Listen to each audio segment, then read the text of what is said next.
Yeah, hey, this is Lucas Barfield, and you're tuned into the Cannabis Corner right here on 101.9 Radio Tacoma. Thanks for tuning in today. Got a little better setup with our mic today. We got a little stand I pulled out of the closet and got my mic on it, so hopefully the mic sounds a little better. I am visually impaired, so I know in the past some of the shows I kind of moving around and the mic sounds like it's moving, and that's just because I can't really get a good fix on the mic because I can't see good. So my apologies for any kind of technical difficulties or any kind of problems as before, but we're moving along and we're kind of looking into getting a producer and some people to help us out with the show a little more. So hopefully we'll be upgrading the show a little bit as far as like some sound effects and buffer music and things like that coming up. But so far it's just tagging on an intro and outro and me talking about cannabis on the show. So again, my name is Lucas Barfield and I'm a cannabis activist and a cannabis writer here in the Tacoma area. And this is my show, The Cannabis Corner, and I really am thankful that Radio Tacoma is putting this on the air so that we can get out there and talk about cannabis and talk about this thing that has been sort of in our lives and in our country for so long, for hundreds and hundreds of years. But over the past 100 years, the early 1900s up until today, still today, this substance, this plant will get you put in prison and get you put in jail. And frankly, even here in Washington State, there are still people getting arrested for cannabis and just in general, it's sort of a taboo in our culture. And so, just thankful to be on the airwaves here. And if you are interested in, if you have some kind of topic that you would like me to talk about or a question or something, just send over an email to info@radiotacoma.org and they will be sure to forward it on to me. And I will try to answer your question on the air. So, thanks again for tuning in. Today we have a great show, so we'll be going through our headlines today, and then I have a quick little announcement, and then we will go through our topic of today, which is Australia and cannabis laws there, and then we'll be going out with our usual topic. It's a bust, talking about a Airbnb bust. So we are going to get right into our topics, our headlines today, and this first one is sort of like a no-brainer in Manhattan, cannabis arrests are down 94% since they decriminalized it, and they said they weren't going to arrest people anymore on cannabis.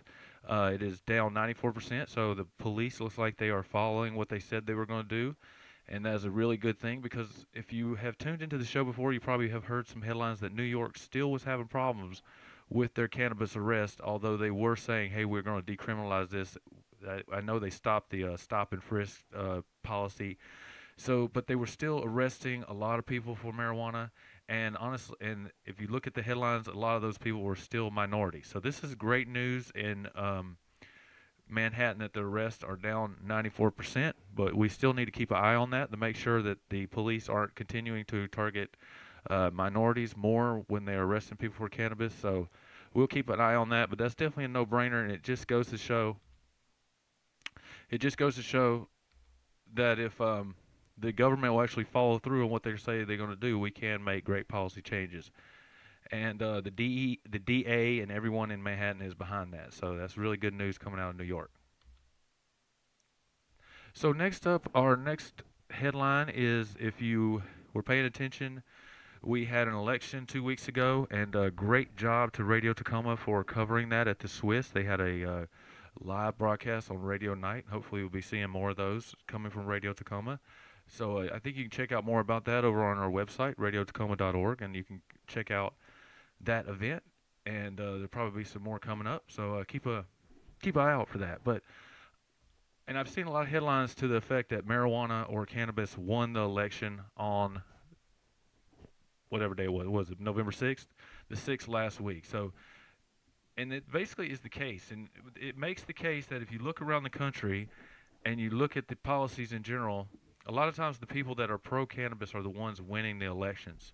So in this case, Michigan became the 10th state to legalize cannabis for adult use, and we like to call it adult use on the Cannabis Corner, not recreational cannabis, because adult use sounds a little more mature and a little more accurate of what it's all about. People using cannabis that are over 21 are not always using it recreational, and I don't really even know what that means. What do you like, kick back with a margarita and a lawn chair or something, and an umbrella in your pina colada, smoking cannabis? That's recreational. I don't know. So But this is adult use cannabis in Michigan passed, and it's a really good law. And for what I read, it's one of the more progressive laws in the country.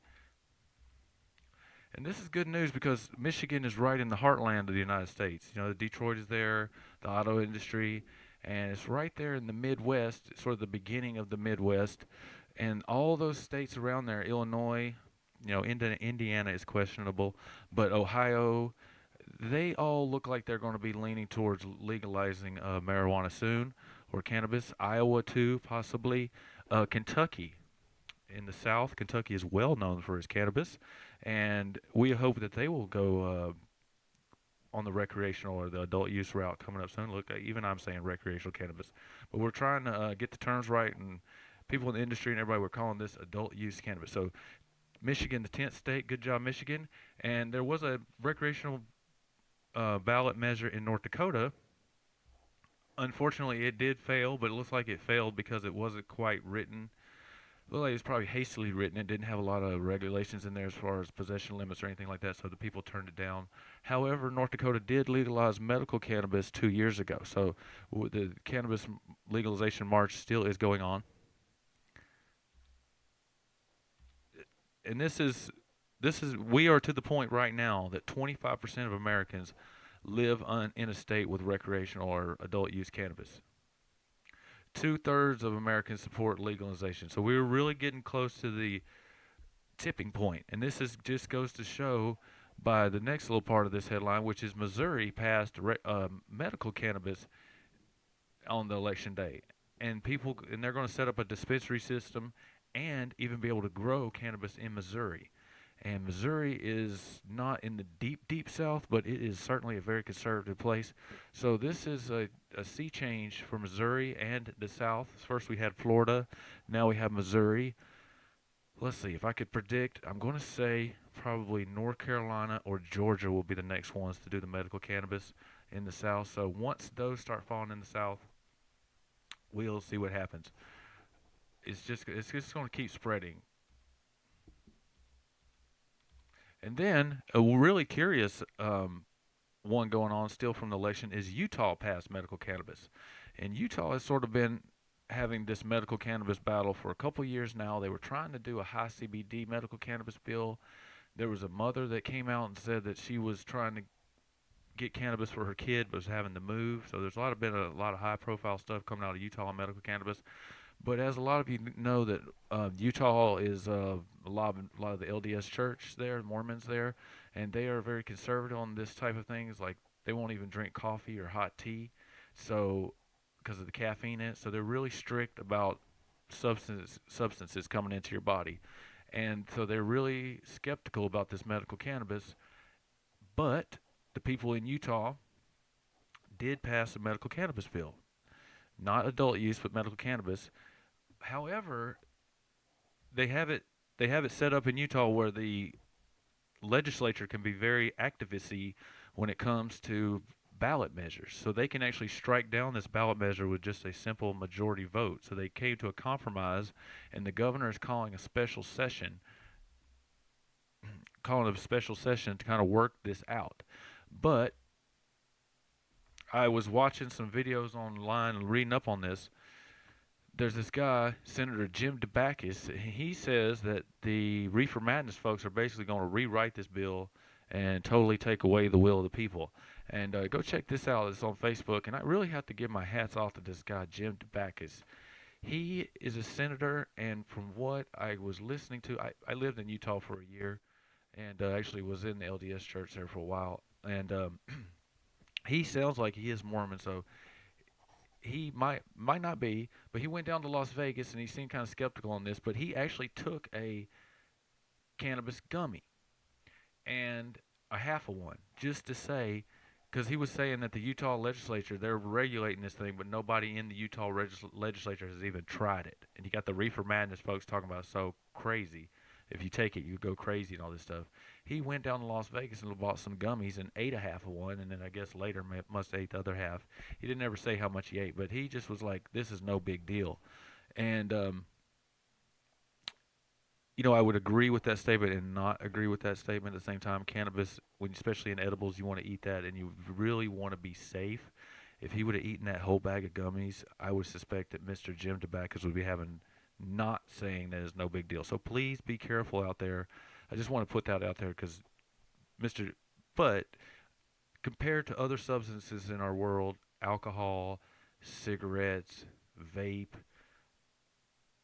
fossil fuels, I mean, you can walk out your front door and inhale more toxins in 10 minutes or just 5 minutes than you'll inhale using cannabis. So overall, cannabis is not a big deal in our overall culture in our society, as long as it's not illegal.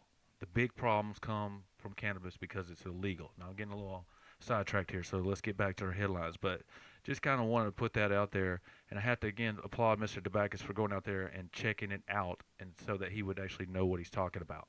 So you can find those videos on Facebook. So go check that out, Senator Jim Debakis. So the next article is back here in Washington State, and this is not a very good article. This is not something I really wanted to be talking about, but we really don't like to see these kind of articles in the cannabis industry. But here we have again,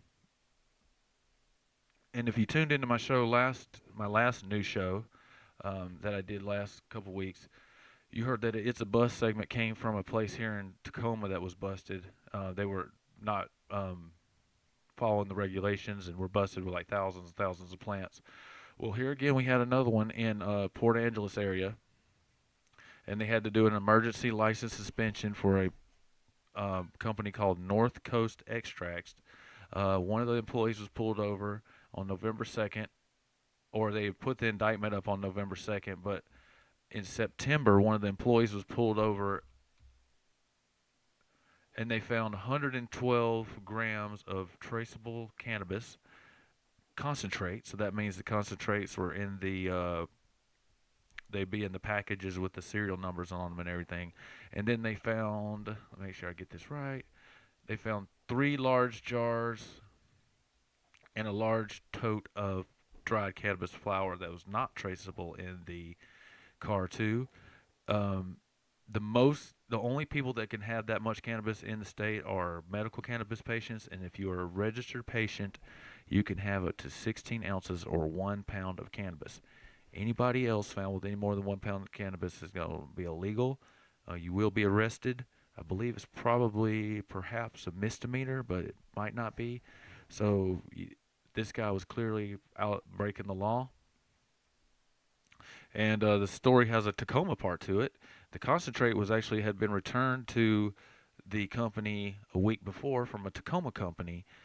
Store here in Tacoma has said, no, we don't want this concentrate. So I would actually be interested to find out who that was and why they returned it. I've read some stuff recently in some 502 marketplace stuff where there's could have been all kind of reasons that why they returned it. So then the police proceeded to serve the suspension, and they found they took 556 pounds from the location, and they had 24 pounds of cannabis oil concentrate, and 204 plants were confiscated from this North Coast Extracts. And that's really sad to see, and it's a direct product of this thing that I was talking about last show about this traceability problem. Washington State has not had a working marijuana traceability system in over a year. That is clearly a failure by the Liquor Control Board to get this done. It is a failure by the Washington State government to get this done. The Cole memo said one of the number one things, and if you're not familiar with what the Cole memo was, it's a document from the federal government that they said you had to trace your cannabis, and it was sort of the thing where, okay, we'll let you do this if you do this. Washington State right now is clearly in violation of the Cole memo, which that doesn't even matter if Jeff Sessions rescinded it, but it would be nice if we at least tried to get this right. Because remember, we are trying to create this system as an example. We're trying to create this system to keep people out of jail, and we're trying to create this system to create a more fair way to distribute cannabis in our society than on the black market. a more safe way, because you don't always know what you're going to get. I mean, why was this extract returned? Was it pesticides? I saw the other day a guy did some extracts and the stuff was tainted with sulfur. I mean, what was the problem with the extracts? Are they tainted? These folks were going to take that and go sell it to people. So you don't really know what you're getting all the time out there on the streets. And what we're trying to do is create this market, but people are going to be people. And when the government of the state of Washington doesn't get it right and they lax and they just let the traceability system just fall by the wayside, remember, it's been almost a year. It's been over a year since this thing has worked. They just tried to install like a third update, and they said they were going to get it done by the end of the year. 2 weeks ago, they tried to do an update, and it failed. So they still have not been able to get their traceability system working correctly. So this is an ongoing problem. And although we do want to put the responsibility on North Coast Cannabis for breaking the law, we do need to hold our politicians and our government accountable and say, hey, you guys are supposed to be getting this done. And I just get the feeling that the state of Washington, and I really get the feeling when I'm down there doing any kind of activist work, talking to legislators, that the majority of the legislative people are just like, oh, whatever. It's just the dopers. It's just the potheads. Just let them do what they want to. Nobody really cares. They don't really care if they got a good system. They don't really care if they have tainted extracts. They don't care if they have flowers. Just let them kind of do what they want to, and we'll get this right sooner or later. I just get that impression, and I really would like for the Washington Liquor Control Board to kind of work a little harder to get this right. And they are answerable to our legislature. They have to report to the legislature once a year on what's going on. So maybe give your legislature a call and just tell them, hey, the cannabis system here in Washington State, we kind of need to fix it. It's got some issues. And we'll be talking more about these issues coming up. So, I mean, it's a good thing. Legal cannabis, adult use cannabis is a good thing, but we still need to work hard in Washington to get this correct. And this North Coast cannabis just highlights that issue. So sorry about that. I got on my soapbox a little bit there.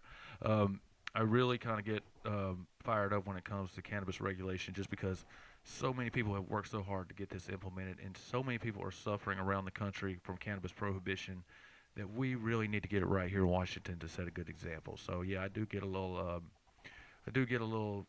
fired up and a little talkative when it comes to this subject. So next up we have, what is replacing Jeff Sessions as Attorney General, or what does this mean for the cannabis industry? Now, if you missed it, the day after the election, President Trump sent Jeff Sessions packing. Now, I could do a whole show on just that alone and Jeff Sessions and President Trump, but I won't. And if you know too, if you've been paying attention and listening to the show, you know that Jeff Sessions is very anti-marijuana. He famously said, "Good people don't smoke marijuana," and he said some other disparaging words about cannabis over his career. And he rescinded the Cole memo, and he really acted like he was going to be really hard on marijuana. But actually, if you look at it, he hasn't really done a lot. The Rohrabacher amendment in the House has kept the federal government from really messing with medical cannabis. I haven't really seen them do a lot of raids. They've been doing things like North Coast Cannabis and things like this, but there hasn't been like, okay, we're going to shut down Washington State, or we're going to shut down Colorado cannabis. There hasn't been anything like that from Jeff Sessions. So we don't really know what's going to happen now that he's not going to be Attorney General anymore. But I have to say, it could be worse. I mean, there are worse people out there than Jeff Sessions as far as marijuana policy. But I have a feeling it's not going to be even an issue, because there are rumors that, now these are just rumors, and I've seen headlines here and there, that President Trump is going to deschedule marijuana. So what that means is, right now, cannabis is a Schedule 1 narcotic, which means it has no medical value, no medical use. And then they have some other caveats in there too. But apparently, they're going to make marijuana a Schedule 2 narcotic, which would be in the same realm, now listen to this, as cocaine and methamphetamines and many opiates. According to the federal government, cannabis is more dangerous and has less medical use than cocaine, methamphetamine, and many opiates. Does that make any sense? So what they're going to do is they're going to reschedule. Maybe it'd be nice if they descheduled, just took it off the schedule entirely. But I could see it as Schedule 2. Be nice to maybe make it a Schedule 3 narcotic, but I suspect they're going. In that way, it'll open it up to banking and other things like this. So I have a feeling that the next Attorney General is not going to be that hard on cannabis. And goodbye, Jeff Sessions, one of my fellow Alabama guys. So you can head on back down to Alabama, Jeff Sessions, and go take you a little break or something there, buddy. But we don't need you anymore, and bye-bye.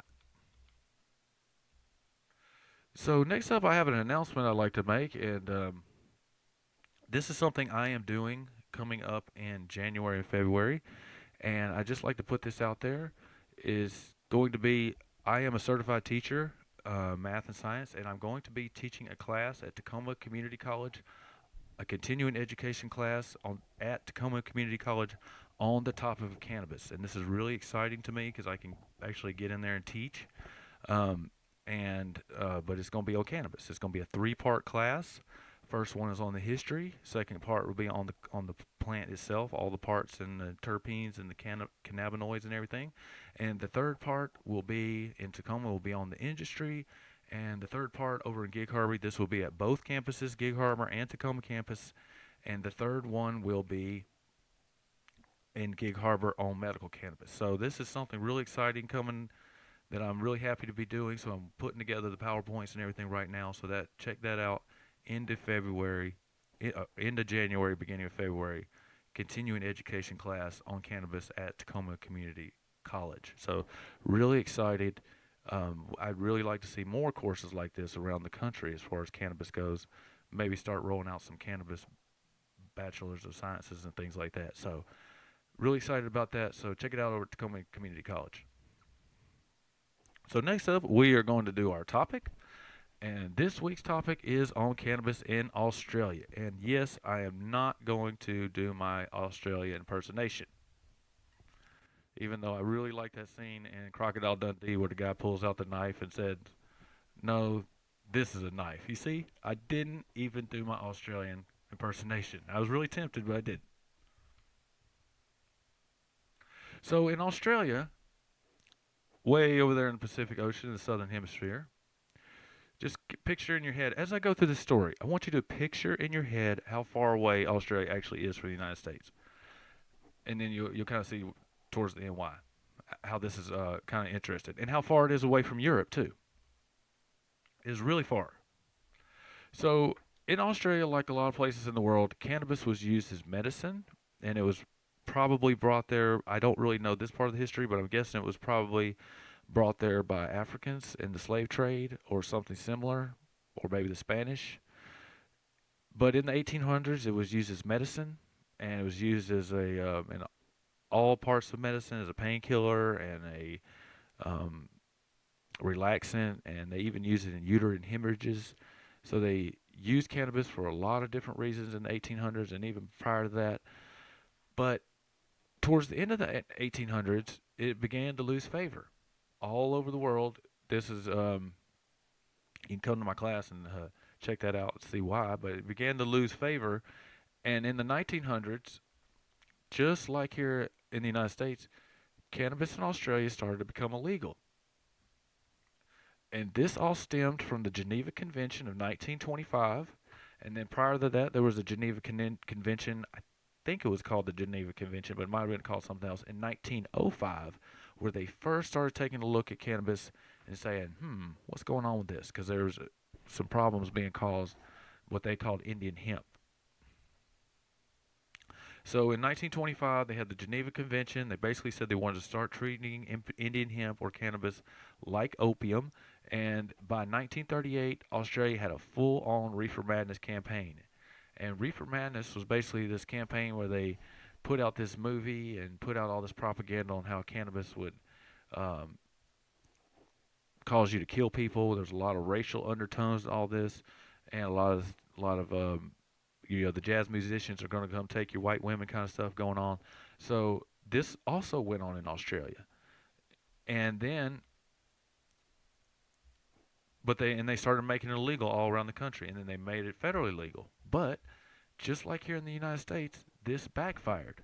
And over the next 30 years, through the 50s, 60s, and 70s, cannabis production and cannabis use in Australia began to go up and up and up until finally Australia has one of the highest per capita cannabis usage rates in the world. And this is despite a Nixon-like war on drugs. And it's just like here in the United States. I'm guessing the United States probably has the highest per capita cannabis use, but it's illegal. So just like in the United States, it backfired in Australia, almost the same path. But the thing about it in Australia is they were a little bit less punitive. So they weren't locking people up in prison for cannabis. They were sending people to rehabilitation programs, diversion programs, things like this. But however, commercial cannabis production would get you a heavy jail sentence in Australia. And just as an aside, there's a really cool video of a guy. I don't know when he made it, but it's an old timer guy. He's an older fella in Australia. He might not even be alive now. He's so old when the video is made, but it's out of Australia, and he actually gets in there and teaches you how to grow cannabis. And he does this whole entire presentation video, and it's really cool. He's got the blinds and setting it up in the woods and harvesting and the whole deal. Takes his camera and does this whole big video. So check that out over on YouTube. I need to go check that out and see what the name of that is. But just as an aside.